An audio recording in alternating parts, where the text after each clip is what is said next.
Well, welcome everybody to another series of Sophie and the Soul Finders. We're beginning this at the perfect time of Imbolc, which means new beginnings and a time of renewal. And I have the pleasure today to talk to Eleanor O'Hanlon, who is a Kerry-born woman and an explorer of animals and spirit, a teacher, a traveler, and an author of this book, Eyes of the Wild, Journeys of Transformation with the Animal Power, which recounts her encounters with extraordinary people and animals through the Book of Whale, the Book of Wolf, the Book of Bear, and the Book of Horse. She now lives in Aveyron, in the south of the Massif Central in France, with her husband and Hebrew scholar Steve Pope. And I met Eleanor through a series of workshops that she curated with her husband called The Spirit of Nature Connection, where they mingled their journey with animals and spirituality. And so we traveled to many places around the world and met amazing beings. And at the same time, we traveled within. I have the really great pleasure to talk to her today. And I wonder, Eleanor, if you could speak a little bit about yourself, introduce yourself in ways that I haven't. Yeah, so as you were speaking, I was thinking, I was born under Mount Brandon, and we could see Mount Brandon from the farmhouse, and of course that was the birthplace of, of St. Brendan, who, by story and legend, is the one that sailed through up to Iceland and across to Greenland, and there's a passage in, the Voyage of St. Brendan, a medieval manuscript, that says, in the iceberg, he saw the eye of God, which is a beautiful image, that from the edges of Kerry, North Kerry, you can reach out and touch God through the landscape and through the animals. So, and I was also born very near where one of the great Irish heroes came from, and that's a man called Tom Crean. I don't know if you've heard of Tom Crean, but he was very close friend and support to Ernest Shackleton, and a most amazing man who, from a small village, on the Skull, went off to the Antarctic and made a number of expeditions with Scott first, and then with Shackleton, and was one of the last of the three who actually reached South Georgia on that, incredible journey that they made. So there's from that aspect of being born into the west of Ireland, and yet having a wider, I guess, fascination with the world. Yeah, is a part of me. Yeah, it's a part of my inheritance, I would say. And seeing the Atlantic and being somewhat at the end of the world as well. Exactly. You look out onto immensity, Yeah, exactly. Yeah. So what spurred you in your childhood what connected you to the wild? How would you start there? Well, it was very easy when I was a child. It was everywhere. My father, God rest him, he passed on a couple of years ago. He was a farmer. We had a farm that my family had actually worked and where they'd lived since, I believe, the 1850s. And the old farmhouse as well, which is on a hill looking towards Mount Brandon, is an old building that holds that connection, that Irish connection to that particular the Kerry landscape. And so I would say, really, I was very fortunate in that I was, as a child, I was given that closeness, and my family had a great love of horses as well, and So I rode very, very young, and I could gallop on the seashore and nobody worried about it.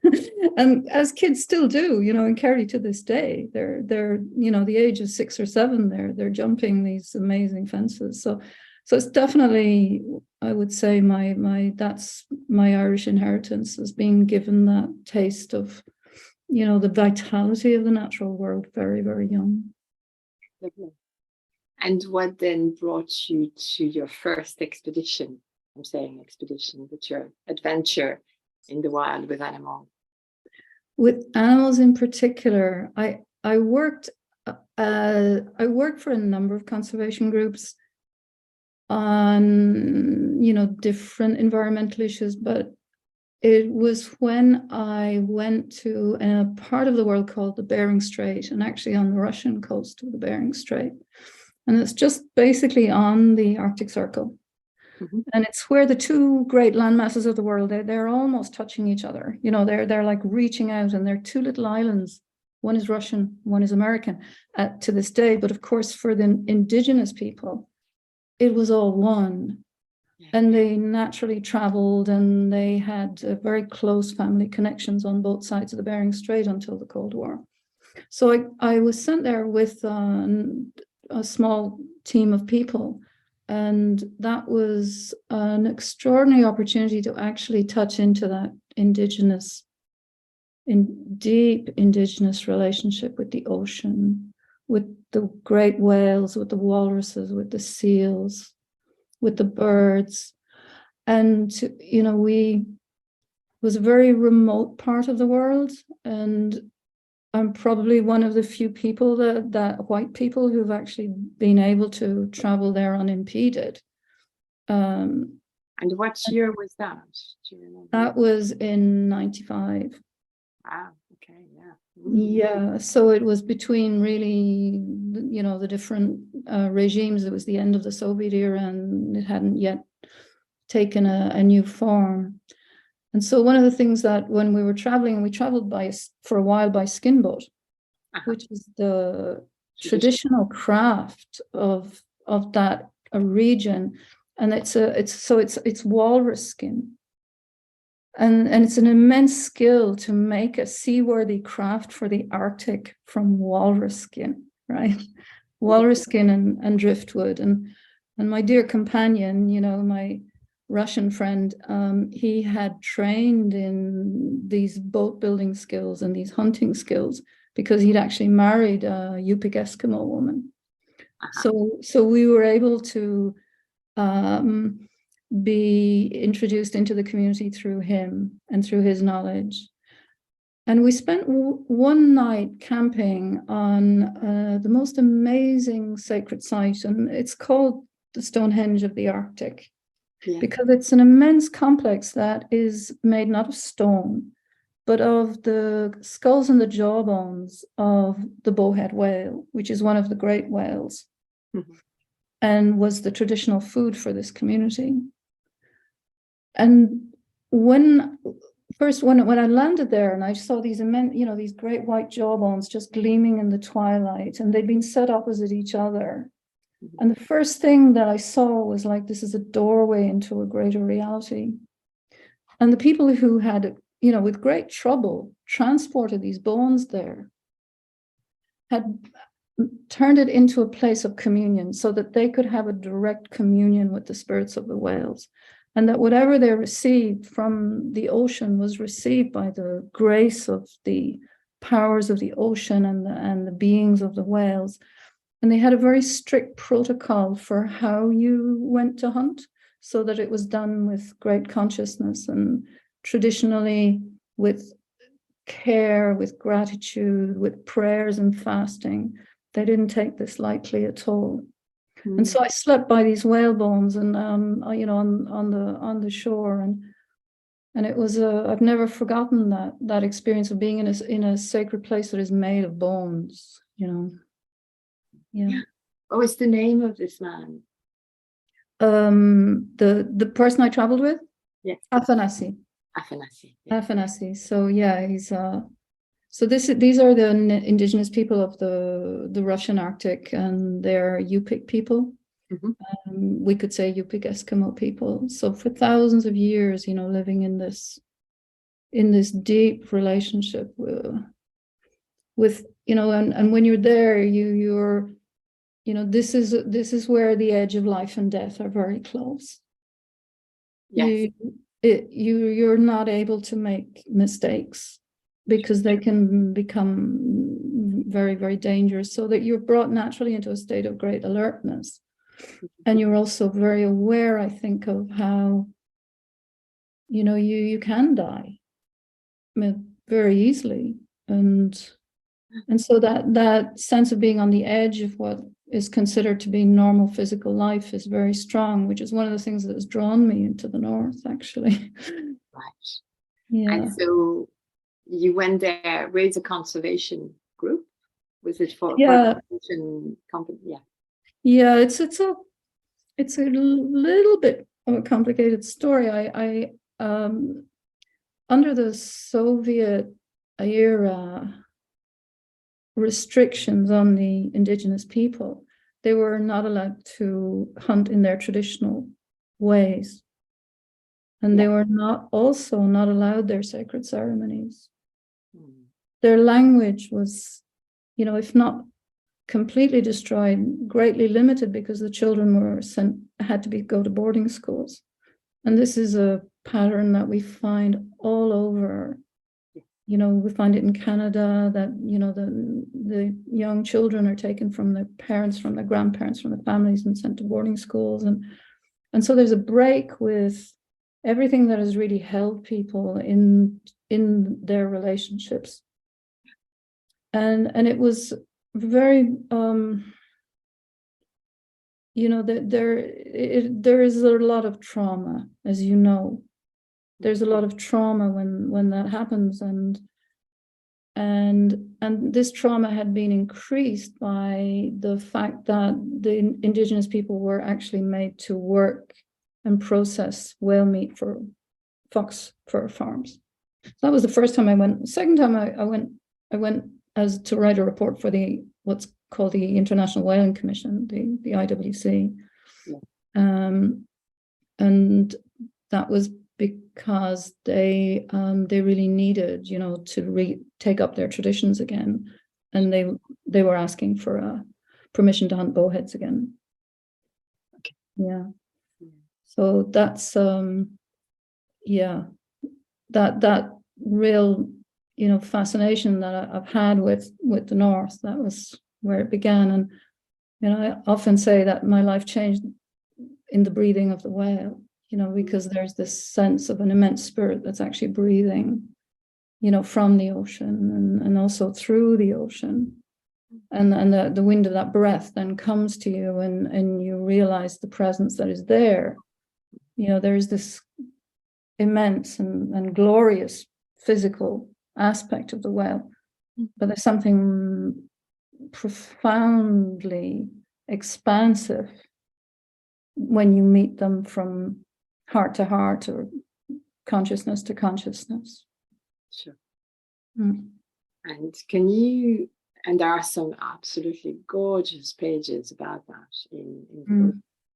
We can really feel and sync with you in the journey, in the spiritual journey, as well as being with you on the lands.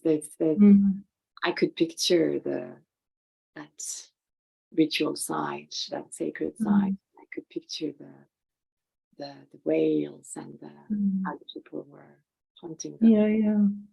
It's it's very vivid.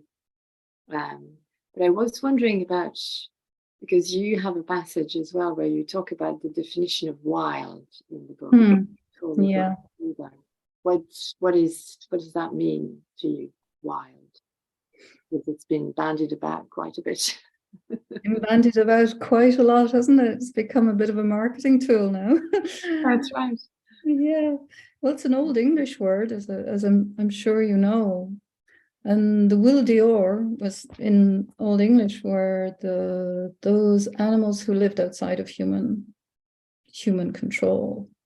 They were the ones that were not being domesticated. They were the ones who chose how and where to move. And so a way to understand this word wild now is the aspect of self-determination. We could call it also, another word that has become used more commonly is sovereignty. That is to say that they're making their own choices. They're choosing how to live within the parameters, obviously, of their own, needs and their culture and and their relationships with each other. But all animal communities have that aspect of self-determination because their relationships establish their bonds with each other, and from there they make their choices of how they're going to live and how they're going to relate to each other. And so that aspect of the wild is what is not for us to command, and not for us to tame, and not for us to manipulate, because it's not mechanical. There is a free living vitality to wild animals.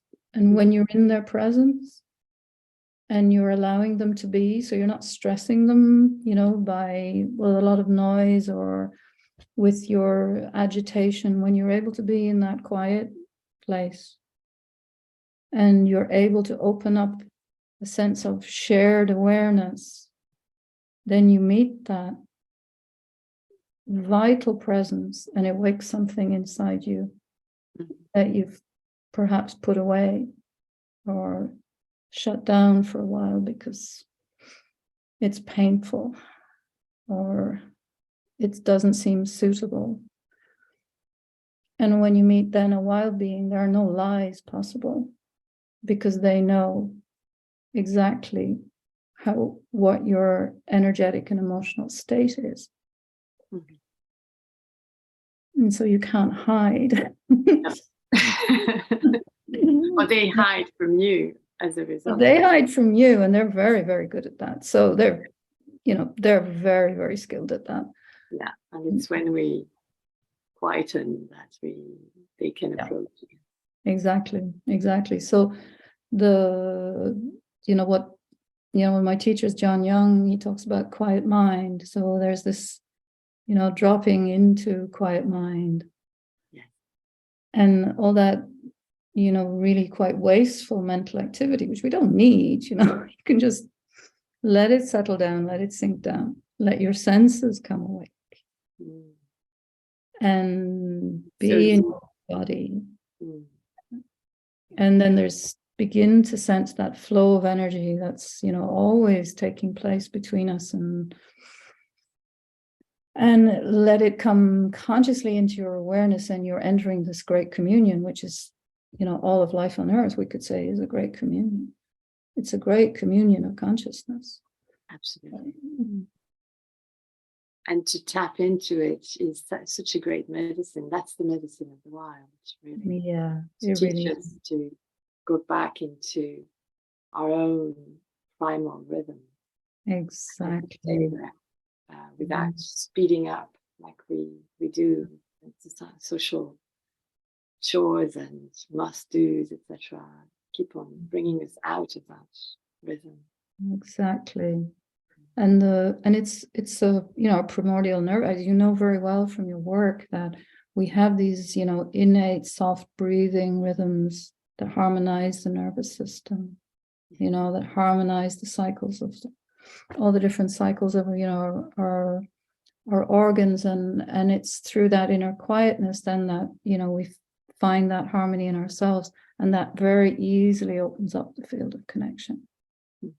And then when that's recognized, and I'm going to think particularly of, I've loved the North and I've loved the Arctic all my life, but I had the privilege of going to a place called the Okavango Delta in Botswana. And this is one of the really, truly immense, pristine wilderness areas. A great inland delta that is each year receives a pulse of flood water from 1,000 kilometers away from the mountains of Angola. And And so these waters flood into, they never reach the sea. They spread out into this network of channels and lagoons, and it so it's a water world with thousands of islands, and it's also home to one of the greatest elephant populations that still remains in Africa, and many. I mean, I think it's 150 different mammal species, and that's just the mammal species, right? And we were there on foot, and we were there at the very hottest time of the year when there are no tourists, so nobody goes there, right? In the late October when we were there, it's every day is 45 degrees, and so it was very, very quiet. And we were with some friends of ours who were very experienced bush guides, and they're Kalahari guides. So there were 6 of us, myself, my husband Steve, our 2 Kalahari guides, and our 2 friends, who were both bush guides. And we were traveling in these dugout canoes through the reed beds, lagoons where the water lilies extend, you know, with their blossoms, like you're moving through galaxies of flowers, and the brilliance of the bird life all around. And we were on foot, so there were no barriers. You're not like when you're in a vehicle, and I've been in a vehicle in the bush, and it's one, of course, it's amazing, but when you're in a vehicle, you're not really part or present in the same way as you are on foot. Mm-hmm. And normally they'll tell you when you're on foot in the bush, you won't get anywhere near the animals because they have a fear of humans on foot. For thousands of years, there's an association of fear. And that makes sense to me. Mm-hmm. But from our campsite, every day we're walking out, and every day we spoke less and less. And you start to feel this deep inner silence. And you're more awake than you were before, but you have less desire to speak. And this calming down and this rhythmic awakening through your senses, and it was directly engaging the animals. And so that, you know, the little antelope called impala, who are, you know, they're normally very flighty, not only were they not moving away from us, but they would start to come towards us and have a little look, you know, interesting. Precious, magical. Yeah, exactly. And, you know, our friend Alan, he said, if you noticed, he said, they're not running away from us anymore, which they did the first day. Because when we arrived the first day, we were bringing that energy of, you know, the human world, which is unfortunately right now, you know, very agitated. I said, yeah, I have noticed. And we had this evening, we went out, just the 4 of us. And this is because it's a wetland, obviously, you know, it's very flat, and there are these big floodplains as well, and areas of mineral deposits. And the highest point is a termite mound. So if you want to have a look at them, you kind of go up in the termite mound. They're really, you know, they're several meters tall. So I thought we was going to stand on this termite mound. We had binoculars and just see what's around. And there we were, 4 of us on this termite mound. And out of the bush I heard this rumble, right? This deep elephantine rumble, and 4 elephants appeared out of the cover, out of the bush, and headed straight towards us, right? And it takes you a moment to realize what's actually happening, because it's not really what you expect to find that you're actually going to stand there and let the elephants come right towards you, by their choice. And we never looked at each other. I was standing next to my husband, Steve. We didn't look at each other. We were completely silent. And it was one female, and she had 2 little, probably 6 to 8-year-olds with her. Maybe she was babysitting. Maybe they were one of them maybe belonged to her mother or grandmother, but she had 2 young ones with her, and then this enormous male who was courting her. I mean, he was mainly interested in her, but her choice was, we're going to go and see these people. And so there was a moment when I thought, oh my God, what is going to happen now? These are self-determining, and they've made this choice of their own accord to come right up to us, and they did, within the touching distance. And you've heard Steve tell this story. He could have put his hand out and touched them on the trunk. And you have no idea how immense an elephant is until you're actually standing right underneath, particularly the guys, because they're like 35% bigger, bulkier than the females. And there was a point where we were actually like within their field. So it wasn't just that they come up to you physically, they actually wrap you in the field of their conscious awareness. You're inside their extended being. And I could smell the, the beautiful aroma of their bodies. And I would not, I had no desire to touch them, but it would have been easy because the trunk was so close. And at a certain point, I just bowed to this presence. And then very quietly, it's like, okay, brought our greetings. Yeah. They walked on. And it's so beautiful because straight away I was going to ask you, why didn't you want to touch them? And it's interesting, it's like that you were sovereign in yourself, in connection with these amazing animals coming towards you, and they were sovereign. So you were actually meeting on equal ground. Yeah. I mean, if very beautiful. If they had, if the mom or the the guy, if either of them had put out their trunk and touched us, we would obviously, you'd let that happen. But I think one of the things that you become very aware of is you become very aware of these courtesies, that it wouldn't be polite, right? Everything was on their terms, and it wouldn't have been polite. You feel that, you just become extremely respectful, and this is a very, very important thing for us to understand, that we're going into a place that isn't ours, and so we have to observe their courtesies and not expect them to. Ideally, we have to be aware of that we're in there. Good to be reminded. World. Yeah.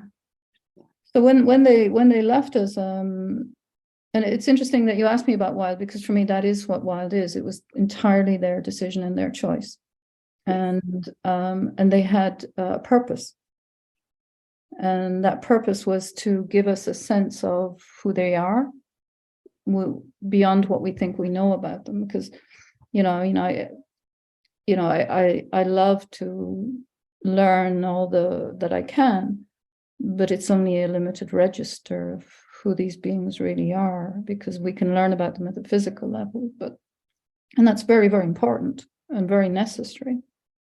But there's another level of understanding that is really the spirit coming to you and touching you inwardly with that deeper awareness of who they really are, because they are our elders and they are guardians of consciousness, and they are anchoring in that consciousness, and the disruption to their lives is so extreme now. We keep on forgetting they are our ancestors. Yeah, exactly. They actually brought the planet into which we were born, that where humanity came into this particular incarnation, a couple 100,000 years ago or whenever it was. It was a world that was actually substantially formed and made by the elephants and the termites and the different antelopes and the lions and the rhinos and the great buffalo and the fish eagle, and these are the ancestors that were making the world for humanity. Yeah.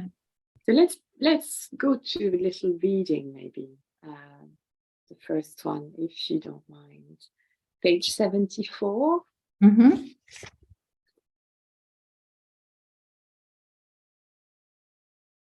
And you have some photos for us. So We're going to go to the wolves. Yeah.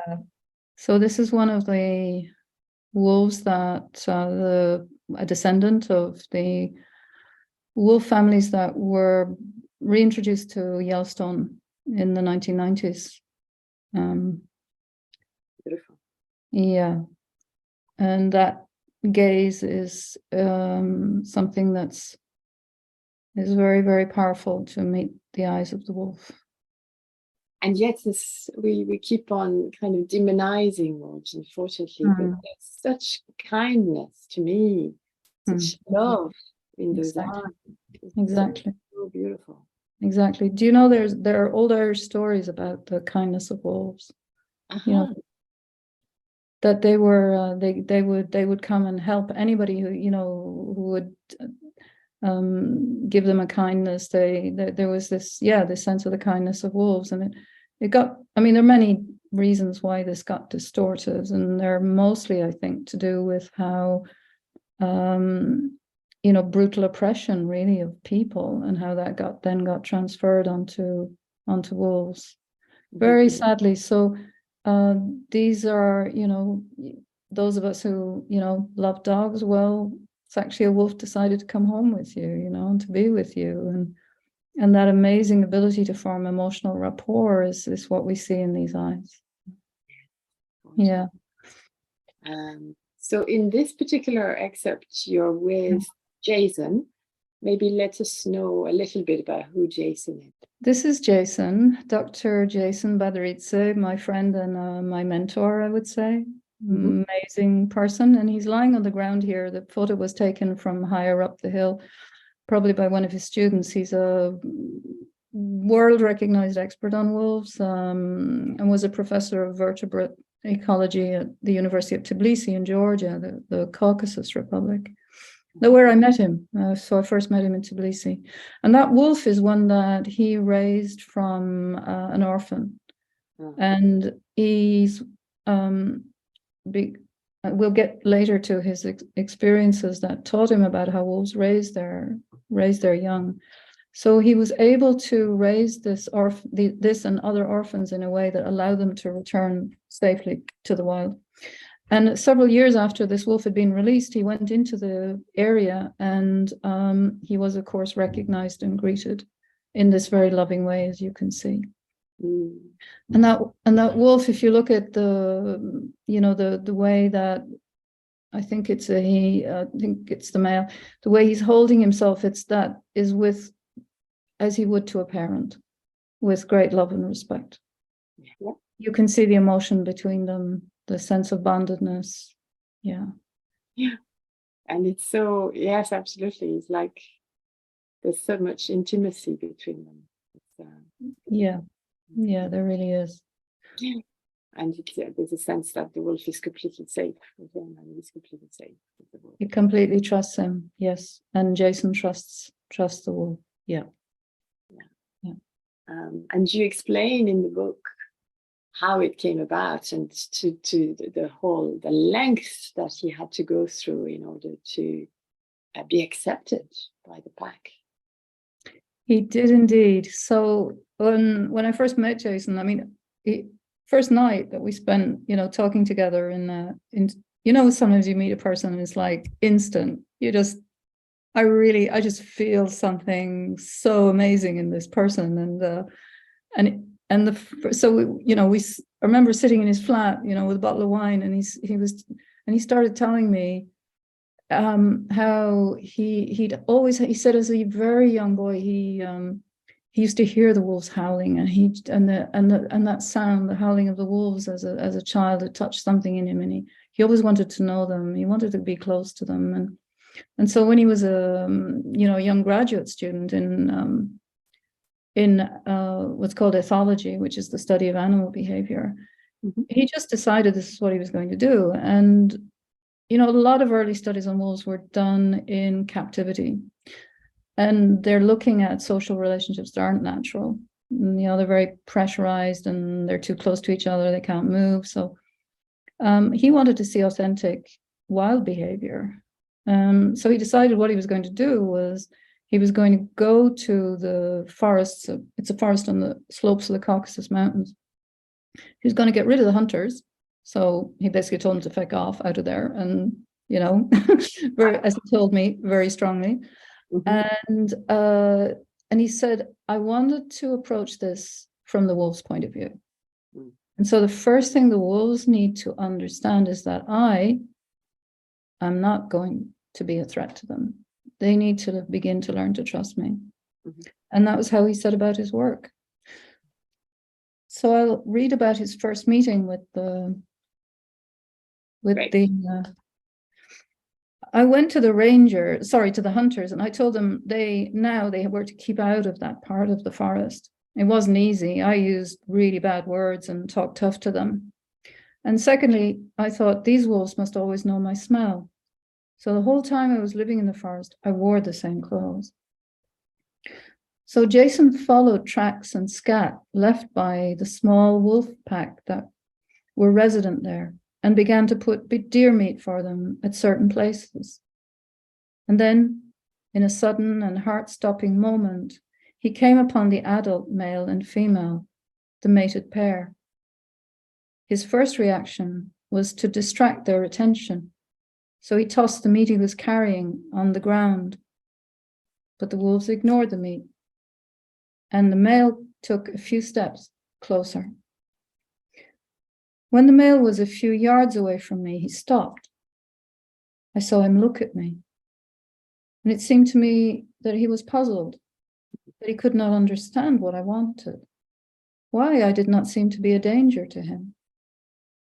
And then the two wolves ran off into the trees, and after they were gone, I realized how frightened I'd been. I was shaking.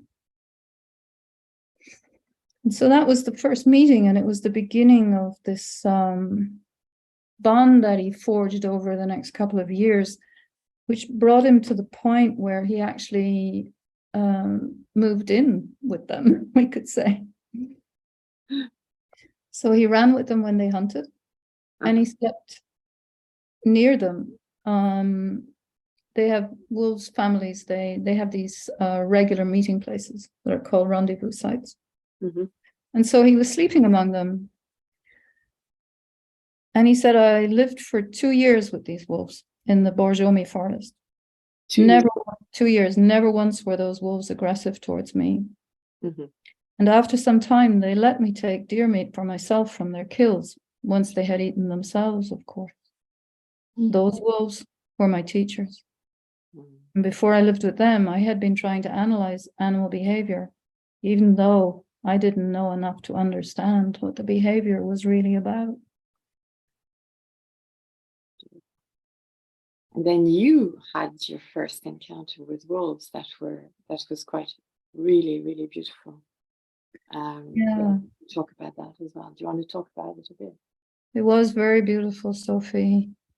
It really was. And it was in Russia, and just go back to so this is in the Russian forest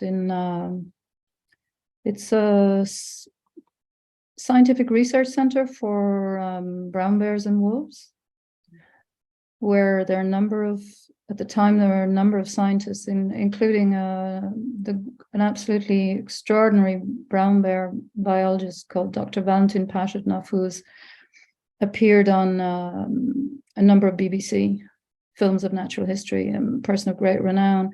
And so his son-in-law was a wolf researcher, and these are 4 orphaned wolves that he was raising himself, because there's a lot of hunting, a lot of wolf hunting. And he allowed me and the photographer I was with to come and meet them. Mm-hmm. They were very, very interested, very, very curious about who exactly is this person. And this one in particular was a young female. She just decided she was going to get as close as she could. Came right up to me, and Volodya, the wolf scientist, was like from a distance was saying, don't move, just stand there. He said, just stand there with her. And she looked she literally she didn't just look into my eyes, she looked into my heart. Mm. Yeah, there's such a beautiful connection. Yeah. And you can see her gaze there. It's very interested, and there's nothing, it's just pure interest in who are you. Yeah. And playfulness a bit as well. Total playfulness. I mean, the other thing they loved was they loved the camera, and they kept trying to come up and get closer to the lens and look at themselves in the lens. What, they could see little shadows. And so this wolf is about 11 months old, and 10 or 11 months old. So she's still very young, and so yeah. And so I wrote the way I did. I wrote about the feeling of, their paws are extraordinary. They're really so big, and that feeling of her, her weight almost again, right on my body. And so I wrote this, and a wolf's gaze is very searching, with a quality of attention you do not meet in human eyes. I wanted to reach out my hands and touch her, but I knew this was no dog to be caressed. And then came something entirely different, a subtle point of warmth that opened at the center of my chest and expanded towards her in warm waves of invisible connection. And that's what I mean by this energetic flow that can become a communion. And it's reciprocal. It's reciprocal, exactly, when there's no fear. One of the things Jason told me that I never forgot, he said, it's one of the best feelings in the world when the wolf knows they don't need to be afraid of you. Yeah, that's the medicine, isn't it? And that's medicine. And it's medicine for human, and for both the person and for the wolf. Mm. That this healing, of, it's a dissolving of this conditioned images that we have, so strong around wolves. I mean, I think the last wolf in Ireland, which I think was actually in Kerry, was in the 1700s, that the last wolves were. Mm. And it was a part of destroying the forests, destroying the wolves, destroying the forests, and destroying, any indigenous uprisings as well, of course. Absolutely, places for people to hide. Yeah. So the wolves and the forests were destroyed together. Sure. And what else did they teach you? Did the wolves teach you? It's almost too much to put into a few sentences, Sophie. I know. I can never,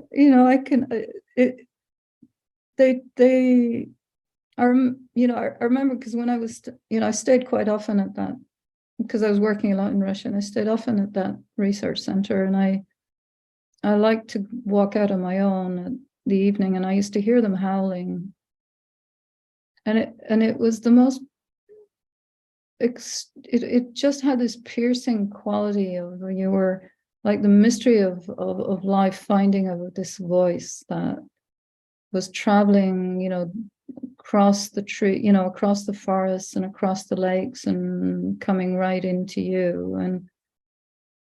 And I could never capture that in any, single image or in, because it's that quality of, that what we spoke about with the wild, that you can't capture it entirely. You can't pin it down entirely. You can never say for sure, well, this is how wolves are. You can begin to engage with that mystery of, their presence and their being, and you can learn more and more and more and experience more, but you'll never capture it entirely. And that's the beauty of it, actually. Yeah, it really is. Our limits. It's such a big teaching for us to learn to accept the boundaries. to accept the boundaries of our knowledge, of our Mm-hmm. understanding, and to go to another type of knowing, which is like energetic knowing. Exactly. So it's deeper. Yeah. Yeah, exactly. Yeah. Yeah. So I hate to leave the world of wolves, but there's another passage that where you talk about Afanasi, actually. It's page 47, if you don't mind. Oh, here he is. Ah, there he is. Yeah. Wonderful. This is it's in what they call the Yaranga, which is the skin tent. These are the Chukchi people. They're reindeer herding people. Yes. And that's, well, you can recognize he's the one with the red and black. And 47. Okay. That's wonderful. And what are they doing there? They're eating reindeer meat. They are. Okay. Yeah. Yeah, they're herders. They live on the tundra with their herds. So And they come.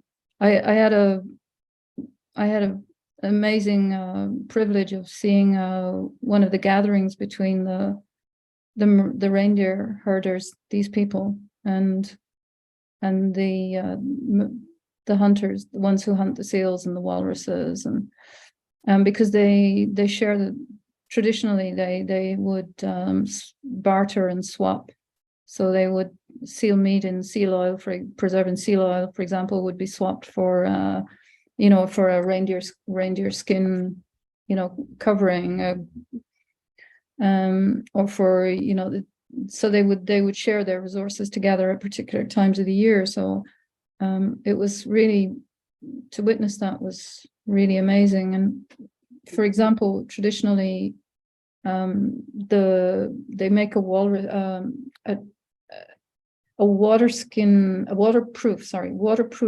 cloak from the walrus intestines,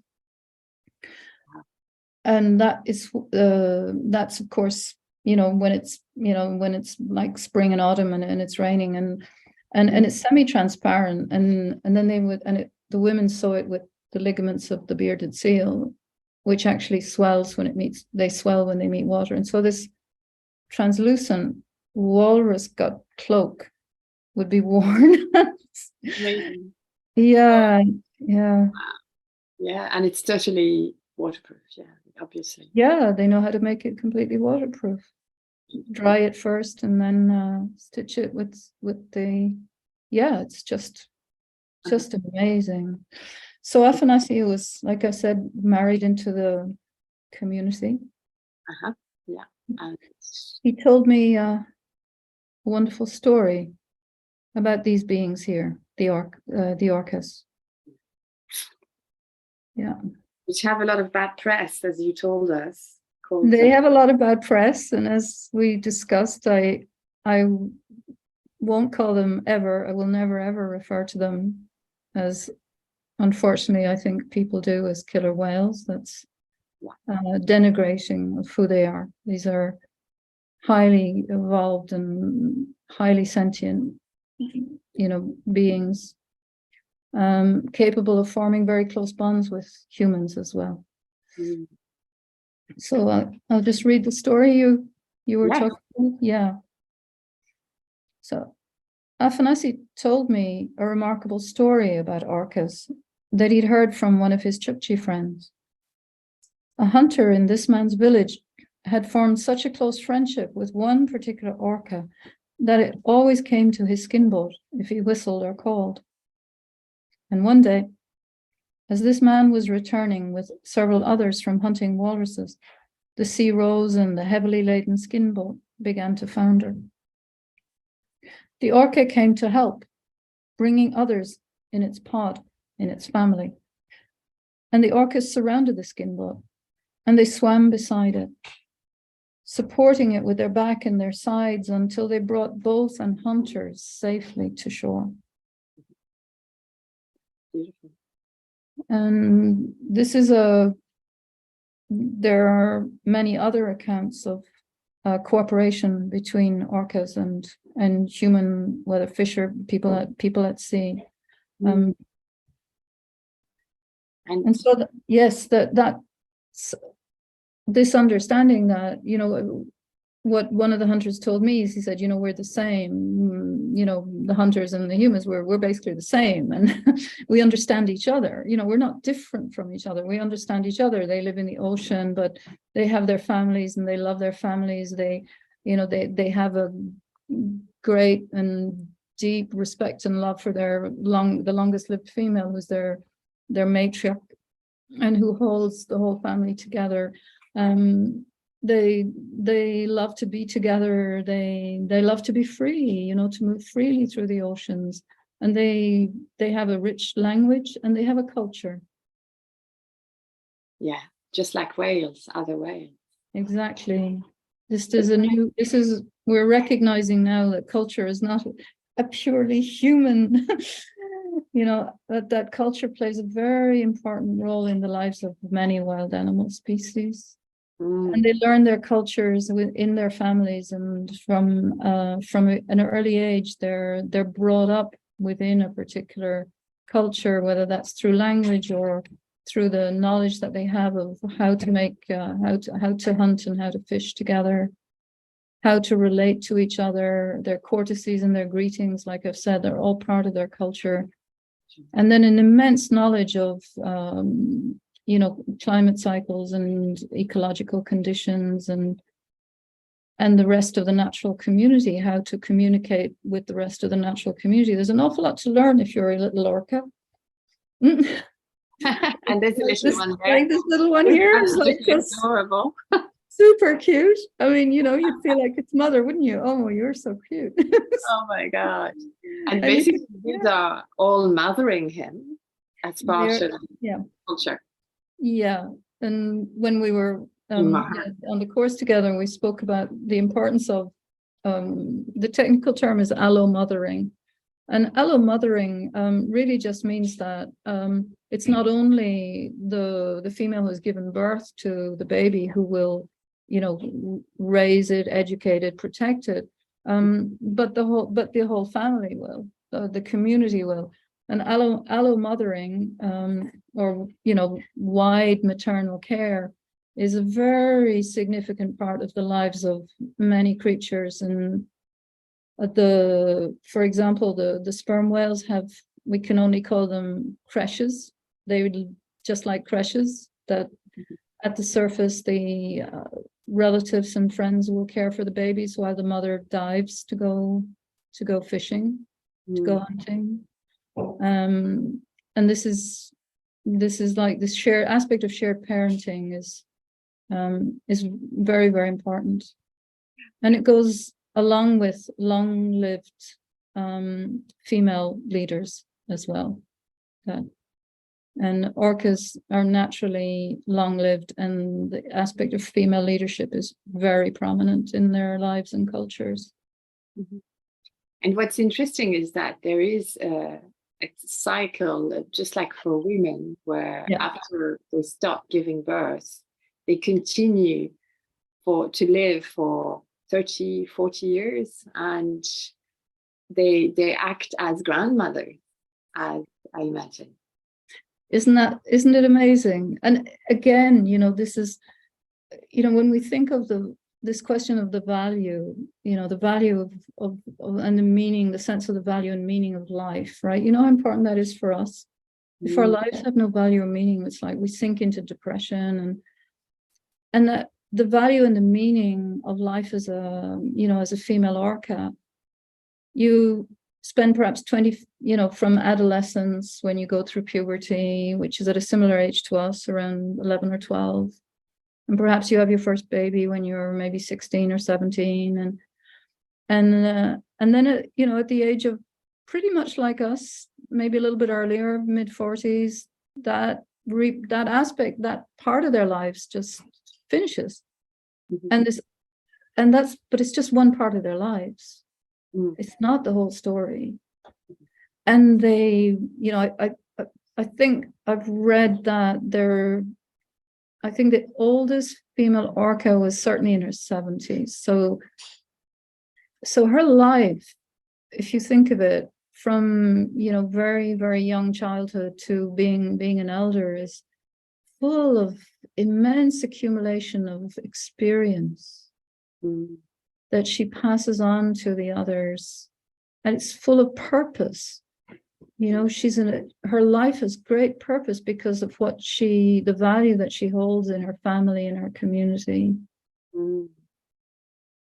Elderhood is so important in so many wild communities. Sure.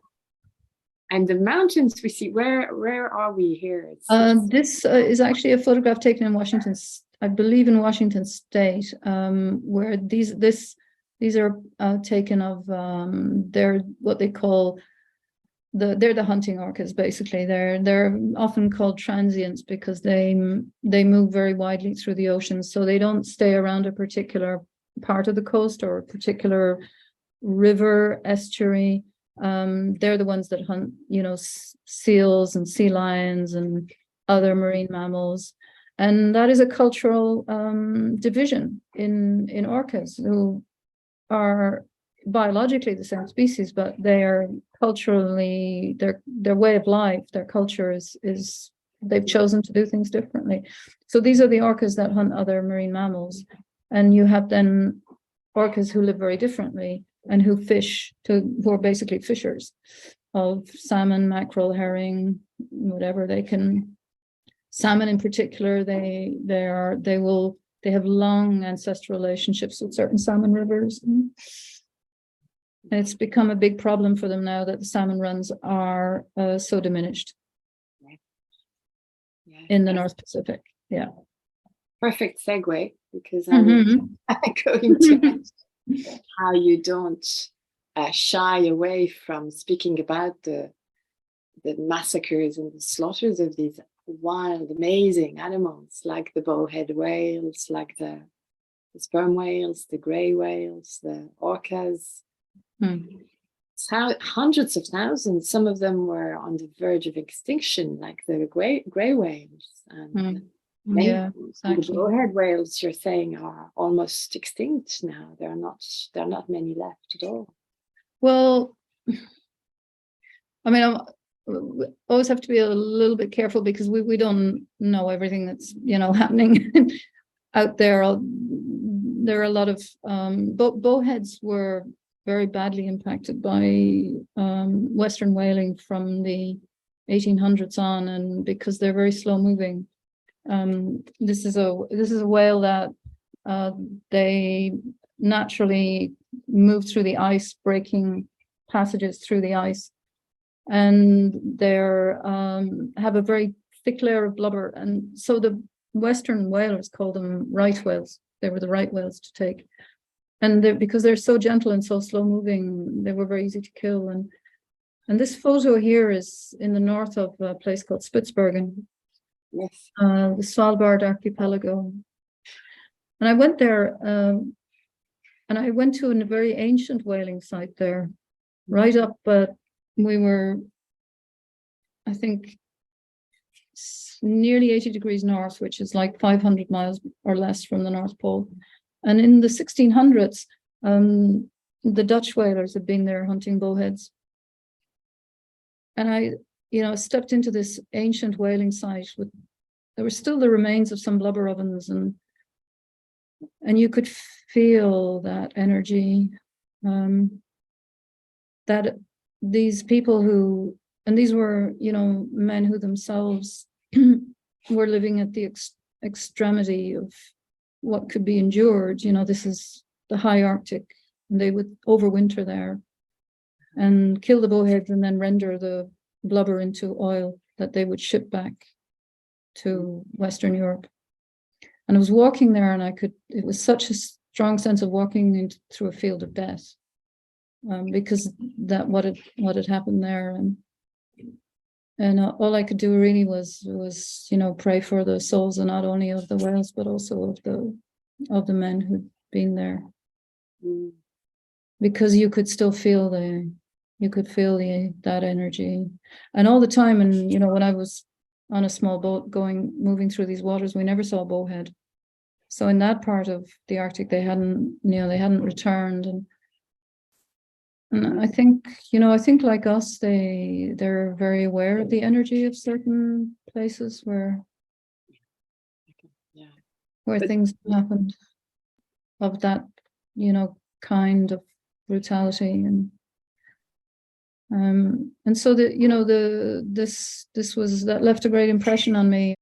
And how do you navigate this huge sense of loss that's brought about by the extinction of the wild? Well, and I have seen some very, very grim things, and I've, as I wrote in the book, I've seen what it's like when a great whale dies in front of you, and it's very, very traumatic, which is why in the traditions you took great care, and you only hunted with permission. I mean, permission from the spirits. You didn't go out and take what you wanted. And this is why what the traditional aspect of what we call a shaman is that they're able to open up that channel of communication at the spirit level, and that means that they are also safeguarding their community, because otherwise the violence that is sent out will come back. And these communities have always known that very, very well. Well, what I'm seeing here, this particular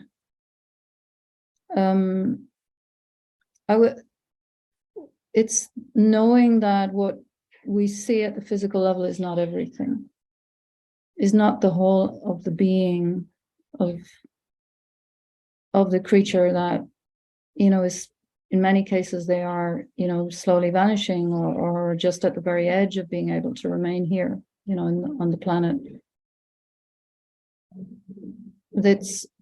It's not the whole of their reality, that they are multidimensional beings just as we are multidimensional beings, and I've known that and through various times in various places, I have known that they're also bringing that reassurance that we are multidimensional beings, and we move through a multidimensional universe just as humans do. Mm-hmm. And so what you're saying is that there is something beyond what we know and what we see that keeps, the spirit of the whale, spirit of the wild, that exactly still lives on. Exactly. Yeah, exactly. With that within us. Exactly. Which isn't, I would say it's a consolation, but it doesn't, the sheer, it's hard sometimes to comprehend how little we value the magnificence of the diversity, not only the physical diversity of the planet, but the diversity of consciousness. They're all holding a part of the wisdom of life, the incarnate wisdom of life, and then to be fully human is to be aware of that and able to find a communion with. Every time and you have a passage as well where you're saying, when you're killing a wild animal, you're killing a part of yourself. Yeah. If you look at if you look at how many how much emotional and psychological disturbance there is for young people now, and then you think about what are the messages that they're receiving continually about this, this state of the earth and the human presence on the earth. That's very, it's a great wound that's opened up in humanity, and it needs healing. Very, very, so much needs healing. How do we go about it? I know your answer, but I just want to hear it. What does the earth ask of us now? What does earth ask of us? Healing. Yeah. Well, you know, this is a question between the two of us right now, right? What would come to you if you open to that and you listen?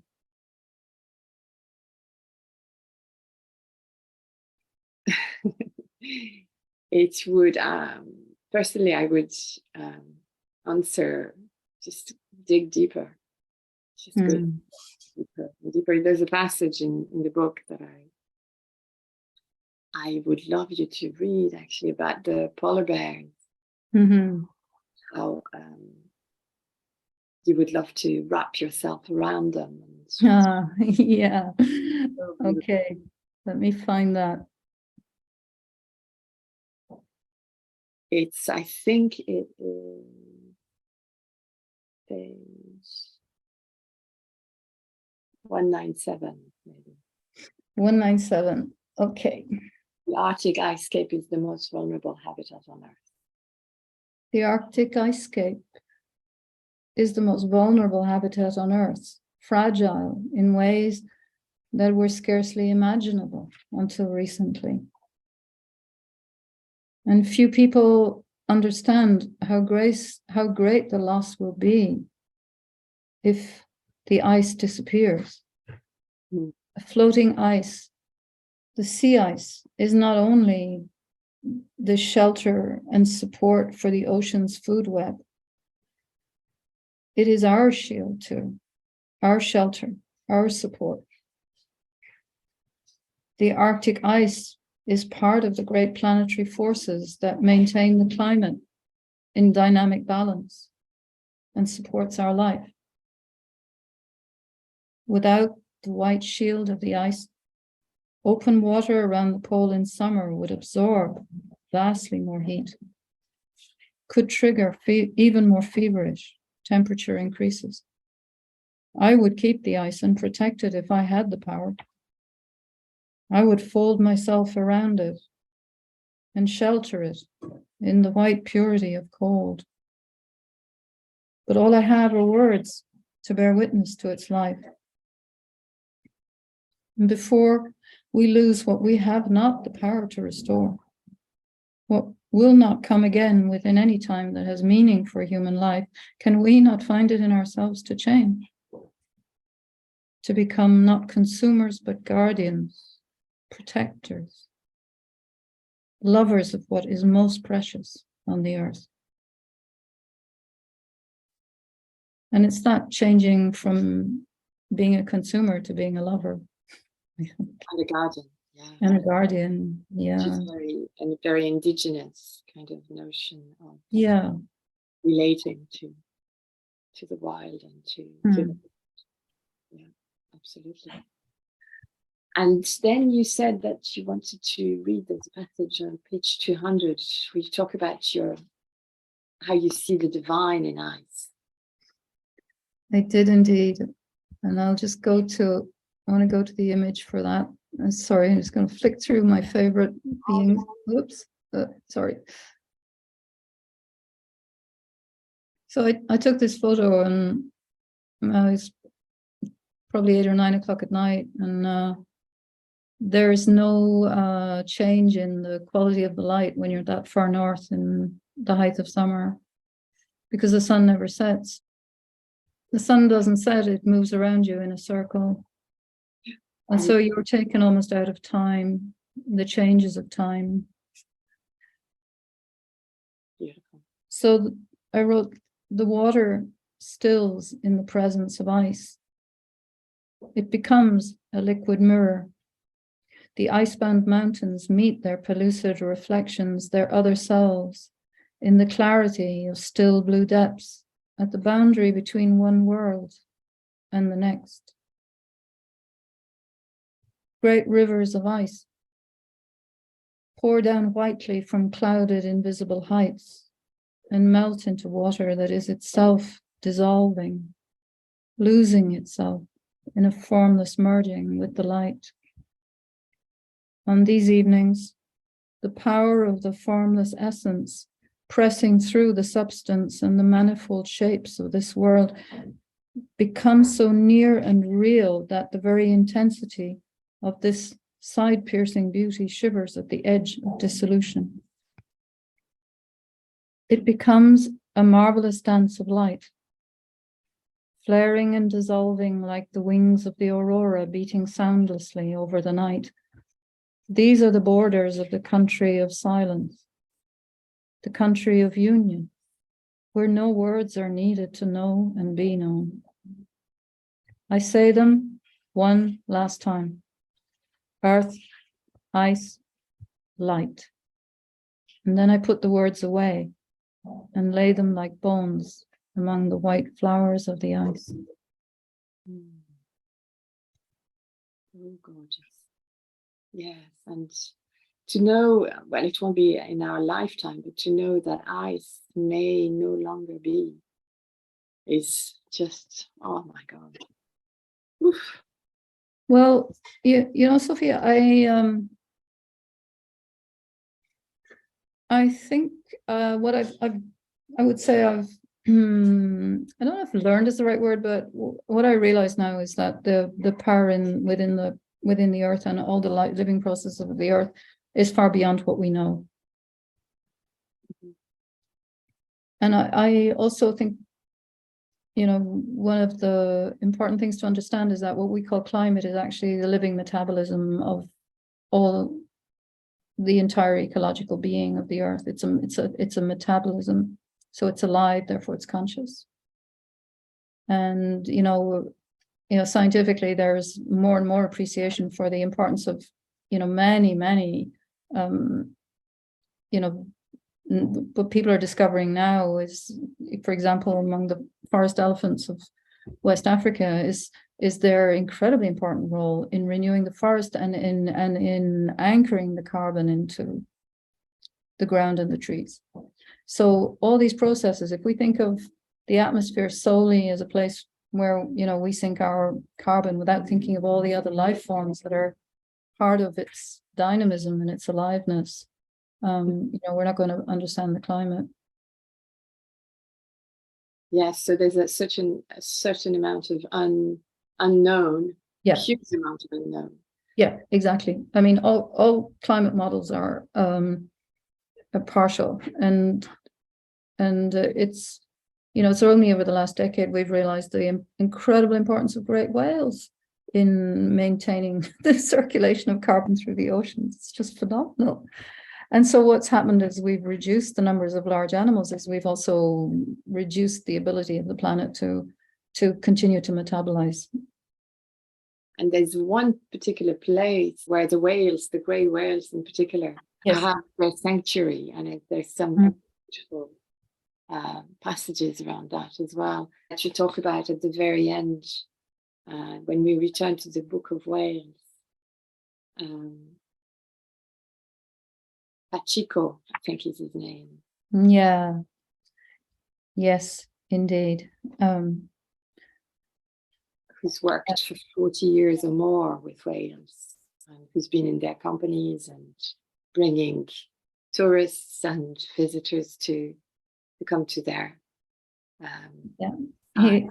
He is one of the most beautiful people I've ever met, and was privileged to spend time with him, to be among the whales with him. He was the first person as a fisherman to be approached by a grey whale at a time when there was only fear and suspicion between the fishermen in the lagoons and the whales, because of the history of whaling in the Western, American whalers in the Mexican lagoons, where the grey whales have gone for, tens of thousands of years to birth their babies. And so Pachiko was a simple fisherman, is approached by a grey whale, doesn't understand what's happening, because these whales are thought of as being aggressive and angry. And he's frightened because he's in a small boat and this whale is twice the size of his boat and it's alongside him. And he told me he didn't even understand why, but he put out his hand and touched the whale. And he began to caress and stroke the whale. And he said, I could feel that the whale liked it, he said. So I kept stroking it. And then I went back and I told my wife, and she didn't believe me. He said, even though she's supposed to love me, she didn't believe me. And that was the beginning of what are now, there are thousands of encounters with these, they call them the friendly grey whales, and they come to invite people into this, communion that we've been talking about. And it's at their invitation. You can't approach the whales, they must approach you. And they come, and, I've had this experience with Steve, my husband. They've mother bringing the baby, touch my baby, yes, play with my baby, and let's make that heart connection again. That's it. Yeah, it's all about the heart and spirit as well. Yeah, and that's in a particular lagoon that's totally protected now. It's so good to know that. Yeah, that was an amazing story, because Mitsubishi wanted to put in a saline processing plant for, because the lagoons are very high in salts, and they were going to have an industrial salt works, which wouldn't have been a terrible thing. And it was a worldwide campaign to stop this happening, and it is now part of a biosphere reserve, biggest one in Mexico. So thank heavens. And the local people are very dedicated to their protection of the whales and the place. They're wonderful. Yeah.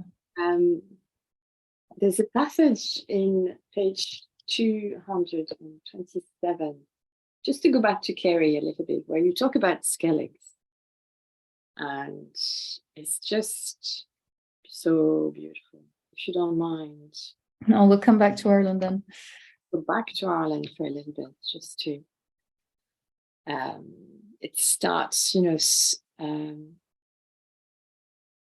you're talking about the Gospel of St. John, Yeah, the great mystery, and maybe start with this awareness, and at the bottom of 226. Yeah, this to be able, I don't know if you've been there yourself, but even now to go out to the Skelligs is quite an adventure. You're leaving the land behind and going out to that edge. It's one of the most So it's a place where you're really in touch with the spirit of what we call the Celtic Christianity, which is really just one form of our the spirit of being. And this awareness of one sustaining presence through all separate seeming forms flowed through Celtic Christianity. And it allowed people the freedom to find spiritual connection with the entire natural world and relate to it as the manifestation of divine presence. Whenever I stand before the lecht, or the bed of small stones around which the Skellig monks said Mass, I remember that their ceremony of communion was held in the open air. The bread and the consecrated wine cup were shared with the wild cries of the circling birds and the windswept furrows of sunlight moving over the Atlantic swell. And then it fills with universal meaning. It becomes the recognition of divine consciousness welling up from the untold source and pouring into this world to give freely to all creatures according to their capacity to receive, as it says in John's Gospel, grace upon grace. So you can't put a hierarchy and you can't put a division or a separation, because this grace upon grace is poured out on all creation. Yeah. And that quote from Pelagius is so beautiful as well. Look at the animals roaming the forest. God's spirit dwells within them. Look at the birds flying across the skies. God's spirit dwells within them. So when our love is directed towards an animal or even a tree, we are participating in the fullness of God's love. That is, absolutely. And it's one, yeah. and it's one we need to keep reminding ourselves of all the time, because it's so precious. So we're coming to a close, and I was wondering a little if you could talk a little bit about what's happening in your life now. I know you've stopped working and traveling, I imagine, because of COVID. So you've moved to Aveyron. I was wondering about that as well. If you could tell us a little bit what has happened, what made you become more settled in one place, I guess. Yeah, I'm really hoping that it's just for now. We've got actually for next spring we're going to be taking, Steve and I will be taking people to meet the great whales in the Azores. So that's a place where you have this immense gathering of different whales and dolphins. The blue whales are make an appearance there every spring, and the sperm whales live there all the year round, and we have the fin whales and the sei whales, and so we're going to be taking people there to have to experience what we've been speaking about, really. And then we're teaching courses. It's been wonderful to have you as a participant, and we'll start teaching again in March. We're planning our new courses in the spirit of nature connection, and so how our inner being and our relationship that we find with the natural world become this single flow of illumination and uplift in our lives, and we are able to expand into this greater consciousness that we really are. They really are. And that's something it's been a joy to teach, even, it's online. And I hope as well then that we're going to be welcoming people here in person, taking these courses. So from planning that in June, and then go on, nature walks and yeah. And you're writing a book as well. I am indeed. Got another one on the go. Yeah. Was very surprised to find myself, drawn to Africa, because I always thought my soul lives, in the north, and then life, brought us to Namibia and the Kalahari and the Okavango Delta, and these are other parts of the world. Yeah, but also because we've made several trips to the Azores, that I would say that, we could almost when you see ancient statues of a goddess, she's holding two snakes, one in either hand, or sometimes, and it's like the elephants and the whales are really these elders of our consciousness, and so those are. It's both the ocean and the African bush, and how they are intertwined in, maintaining the fabric of the world that we live in, at the physical level, but also at the spiritual level. And the Azores are so magical, sitting on that kind of crest in the middle of the Atlantic, that fault line. Right on the mid-Atlantic ridge, with intersection of three tectonic plates. Yes. Very magical. Very potent. Yeah. Exactly. Yeah. And you're also going to teach as part of a spiritual eco-connection course with Primal Nate. Along with some other people from the John Young's community, and some Native American teachers. It's called A New Green Fire. A New Green Fire. So I'll write all the details as part of the. Yeah, thank you. In the in the YouTube Yeah. video. And John Young, just to say, is an amazing tracker and author of What the Robin Knows. And he's also a curator of many courses that can be connected with through Primal Nature as well. So I'll put all the details. So I was wondering, maybe just as a last little treat, would you mind reading from the last excerpt we had selected, page 254? Yeah.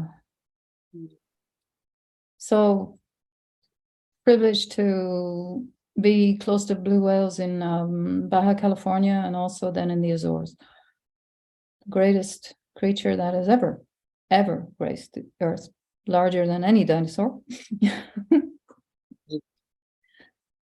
And what you see on the surface, the gleaming blue-gray sides and the 3 to 4 meter height of the blow. These are only surface glimpses of the blue whale's remote and fabulous immensity. This is the largest creature that has ever inhabited the earth.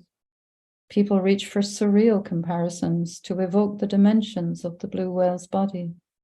A full-grown elephant could stand on its tongue, or a child could swim on the tides of arterial blood that are pumped from the heart.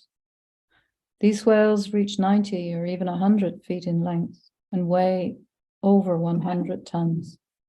The largest blue ever known was measured after her death on a whaling vessel in Antarctica. She was estimated to be 110 feet long. But facts, numbers, are poor things before the reality of the blue whale's presence in the water as it cleaves smoothly through the surface, breaching and submerging 5 times in quick succession. And again, I hear that long, resonant hum bouncing off the water as the whale breathes in, rolling then to the end of the spine and diving to feed. So beautiful. So thank you so much for your time, Eleanor. Thank you. Thank you.